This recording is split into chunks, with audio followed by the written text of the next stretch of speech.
Ade was 22 when he decided to leave Nigeria. He wasn't running from war or the police, he was running from something harder to fight: hopelessness. The farm where his father worked had been sold to a big company, the fishing in their nearby river had dried up, and every job in the city seemed to want 10 years of experience he didn't have. His friends kept whispering about a better life across the Sahara, about Libya, about Europe, about money flowing like a river. Ade told himself he was only going to Libya, just to work for a while. But deep inside, he knew the truth: he wanted more than survival. He wanted a life that felt alive. His journey began in Kano, in a dusty bus park crowded with people carrying bags far too small for the lives they were leaving behind.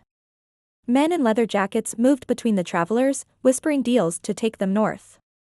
Ade met Musa there, a wiry man with quick eyes who claimed to know every route to Libya. "The desert is not for the faint," Musa warned. "Many go in. Not all come out." Ade nodded, pretending courage he didn't fully have, and handed over his money. They joined a battered pickup truck with 20 others, all pressed together under the blazing sun. The first days across Niger were hard but bearable: the villages, markets, long stretches of road. But soon, the roads vanished, replaced by an endless ocean of sand. Day and night blurred. The heat in the day burned like a fever, and the cold at night bit like a snake. On the third night, a sandstorm struck. The driver screamed at everyone to cover their faces. The wind roared so loud it drowned out all thought. When it passed, Ade realized something terrifying: 2 people were gone. No one knew if they had fallen off in the storm or wandered away in confusion. Musa's voice was low when he said, "We can't go back. The desert doesn't return what it takes." Food grew scarce. They rationed water into sips. Some people argued, others prayed. One man swore he saw lights in the distance, only for them to vanish like a mirage. Ade's lips cracked until they bled. His legs ached from sitting in the cramped truck bed. On the 7th day, the truck broke down. The driver cursed in Arabic, then announced they had to walk to the next pickup point, 3 days away. That's when the real test began. The desert was silent except for the crunch of footsteps and the low groans of exhausted travelers. A young woman named Amina, barely 19, fainted on the 2nd day. Ade and Musa took turns carrying her small pack, urging her to keep moving. But the heat was merciless.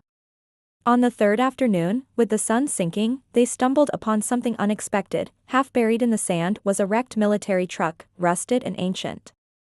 Inside, they found 2 sealed barrels of water, still fresh, and a box of dates.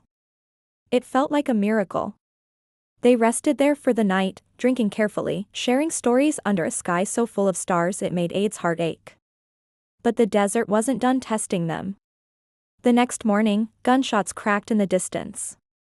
A group of armed men on motorbikes appeared, bandits who preyed on migrants.